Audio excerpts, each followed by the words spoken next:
You were a Christian. Tell us about your Christian background. Oh. I grew up as a Methodist, and that's why most times if you watch my videos, you discover anytime I'm singing, I sing hymn book. And so when you look at the Christianity, you discover Christianity is actually, like you hear Christians speaking and they tell you that Christianity is not just a religion, that Christianity is a lifestyle. They are not wrong. Christianity is a lifestyle. A lifestyle is people's way of life. We know that people's way of life is their culture. So if Christianity is actually a culture, the next thing it becomes, culture is made up of three features. Number one, a people. Number two, a place. Number three, a body of knowledge.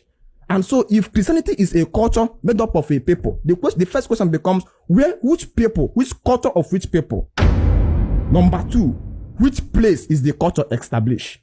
And number three, what is the body of language corresponding with the people practicing it? And so if you pick Bible from the beginning to end, you discover this is the culture of the West, which live on exploiting other human beings. And so when Bible is just a manual of colonization, a book a man wrote and believed that this is how I'm going to oppress my colonizers, and then making the colonizers, giving the colonizers consolation to accept that. So when you open the Bible, you begin to see Psalm 2 verse 8. The Bible began to speak. It says, ask of me, and I will give you nations as your inheritance.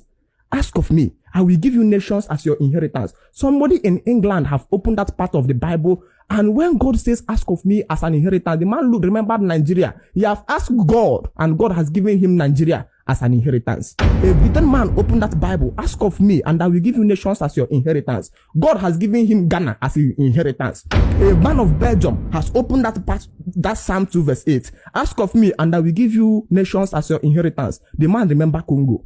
So it's a culture of forceful ownership of land. And when God have promised you to give you nations as your inheritance, the first question you should be asking is, the nation he's giving you, is it not the land of people? Is it not human being living there? It is the culture of forceful colonizing and exploiting of people's race. And so when the man is going, the man carries the Bible as the word of the colonialist to his colony, to give the colony, to make the colony feel relaxation in being exploited and manipulated. And so I am of the organic resolution to reinstitute people our own culture. Because if you watch the technology, if you come in the physics of the universe, you discover man is the apex of the food chain. And the reason why man is at the apex of the food chain is because man does not only hunt, man breeds. Like the lion who just want to eat other animals. But man want to eat and want to reproduce. And then we begin to study the technology towards which man used to reproduce every animal. If a man want to reproduce any animal, the first thing he does, like he will first reproduce his culture. Because no animal can exist outside the culture. When a man want to reproduce a fish, the first thing he does is that he begin to create a pool of water. And not just the water, he will saturate the water to correspond with the water that will survive the life of a fish. If a man wants to rear a goat, the first thing he does is he creates a culture of a land full of grasses, so the goats can eat. When a man wants to rear a cow, he creates a culture of grasses. When a man wants to rear anything you want to rear, if you want to rear monkey, you make up trees. Any animal you want to rear, the first thing you do that you will reproduce is culture, because any species taken outside this culture is death. Any species taken outside its own way of life is extermination. And so you discover when a human being want to fight the existence of animal, human being fight mosquito by altering the nature of the culture of mosquito. A mosquito exists in a swampy area, in a dirty environment. And so when you are fumigating this area, the first thing you are doing is that you are creating an environment, a culture that is against the sustainability of a mosquito. So you're not even fighting the mosquito one-on-one. You are only fighting it by altering its culture. So when we are talking about reviving culture, we're talking about a man fighting your culture is fighting against your own ways of life. And I'm going to give you maybe just 16 important points why I left Christianity. Just 16. And that 16 will be very, I'll be taking them from even scriptures. Number one, when the colonialists left nations to colonize nations, they wrote Bible, which will correlate with their own selfish interest and then serve the purpose of exploiting their colony. And so you now see the vexing Christianity does in a people when the colonialists give them, that it anesthetizes the people and creates docility. Anesthesia means making people unconscious. Like a doctor wants to operate on somebody, the first thing he does is that he throws anesthesia on the patient. So when the patient loses consciousness, you can take any organ you want to take from the body and he will not even know. So when a Christianity enters your land, the first thing he does is it anesthetize the people. To anesthetize the people is to make them defenseless, to make them no longer react to weapons of attack against their life. And so you discover when the Bible is writing, All that is writing is to make the people to be cautious and defenseless. You see in Romans chapter 12 verse 19, he was speaking, he says, avenge not, vengeance is of God. That means this culture is actually treating people, telling people that I know I am coming to manipulate you. I'm coming to beat you. I'm coming to enslave you with gun, but avenge not. Leave vengeance for God. Vengeance it belongs to God and only God. So it's a culture of deliberately making people. He was speaking, he says, if a man slap you on your right cheek, he says, turn your left. So it anesthetizes the people, makes the people to think that accepting pain is a proof of our humility of service. And so somebody comes and kill your father. The person says you should find your mother and give the person. If a man slap on your right or your right cheek, give him your left. Somebody came and rape your sister. The person says you should find the junior sister or your wife. If a man slap you on your right, turn the left cheek so the person to give you another slap. And so you discover this culture, what it does is that it makes the people defenseless. And so when things that are supposed to make the people to react, to defend themselves, it makes the people to accept death as the God's will or God's agenda for them. And this is very, very terrible, because when a society accepts death, they are headed on a project of annihilation, extermination. So you can see him speaking in Philippians. He says, to live is Christ and to die is gain. Which means that this culture makes the people to accept death as a benefit of serving Christ. If you enter in the book of 2 Samuel chapter 15, you will see where God is giving Saul an assignment. He says, Saul, go to Amalek. Yes. Kill off all the men. Kill Yes. off all the women. Kill off all the children. Kill off all the oxen. He says, and preserve the virgin girls for yourself. So it was an assignment or a project that goes to people's land, wipe off the people's land.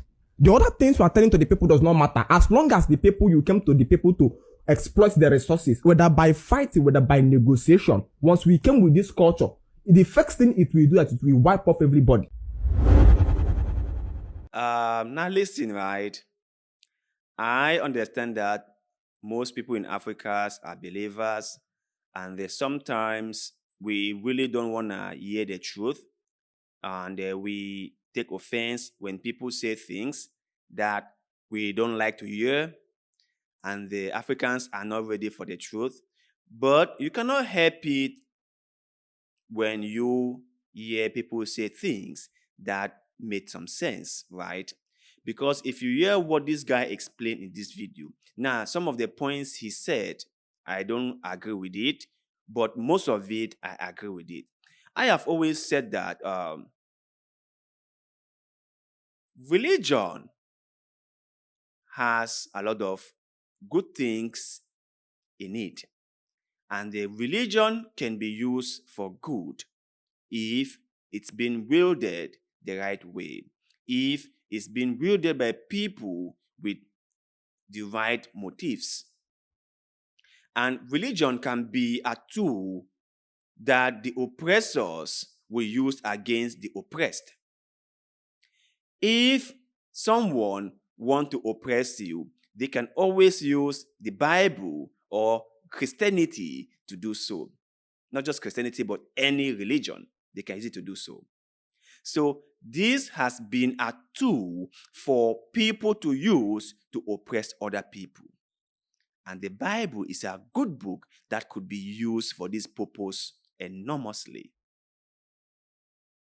I have said that. That does not mean that the Bible doesn't have some great things. The Bible doesn't have some very important values that we can take upon ourselves and we can use to better up our lives. That's not what I'm saying. What I'm saying is the Bible is a book that could be used for both evil and good. And the one we have in Africa is serving the purpose of the preachers. When the colonial masters brought their religion to Africa, they did that because it was supposed to benefit them enormously. They were not doing it because somehow they love Africans or somehow they wanted to save us from ourselves. That was not the reason they brought the Bible or the religion to Africa. That was not it. They brought it to use it as a tool to oppress us, to make us subservient to them. Because why they brought the Bible to us, why they preached the Bible to us, why they preached forgiveness and love of God to us, their brothers and sisters were using us as slaves. We were being colonized while the Bible was being preached to us. Why we take upon ourselves their religion, why we welcome them into our homes, they were busy looting our land, exploiting our land, and then making us their slaves. This is a fact, not my own opinion. It's a fact. And even till today, why we claim that we are worshiping God, why we claim that the God is a forgiving person, and those who preach it should be good people, they are not. Some of the day-to-day preachers are horrible people. They are master manipulators. They are deceivers. And that is why they will use the Bible to tell all kinds of lies, to defend themselves, to shield themselves from any critique from people of the world. They will use the Bible to deceive people. They will tell people, judgment is for the Lord. Do not judge, so that you may not be judged. For with any measure of judgment you use against your brother, it will be used against you. That is what they will say. And then we will leave corrupted preachers to run wild. We will leave preachers who are mainly lining up their pockets to run wild. You will see preachers selling all kinds of crazy stuff in their churches. And we cannot say anything because judgment is for the Lord, isn't it? Isn't it? They will say, when you buy soap, when you go to your local native doctor and do stuff with them, that is satanism, that is occultism, that is barbaritism, and that is wrong. While at the same time, they are selling soap to us. They are selling holy water to us. They are selling the water of the pool of Bethsheba to us. They are selling keys to us. They are selling golden spoons to us. Isn't that idol worshiping? Isn't that barbaric? Isn't that occultism? No, you tell me. Isn't that all those things? Or maybe because they changed it from a native doctor into a church, everything has changed, isn't it? Isn't it? So listen, my brothers and sisters. When you hear someone like this talk, do not be quick to get angry. Do not go all defensive. Listen to what they say. Digest what they say. You might not necessarily agree with what they say, but listen anyway. The information might help you in the future. You might not agree with it now because you are so committed with one faith or the other. And you have the right to do so. You are at liberty to do so. But it's always advisable to welcome any information with an open mind, to digest it and to let it be. If you find use for it, use it. If you never find any value for it, just let it be there. After all, knowledge is power.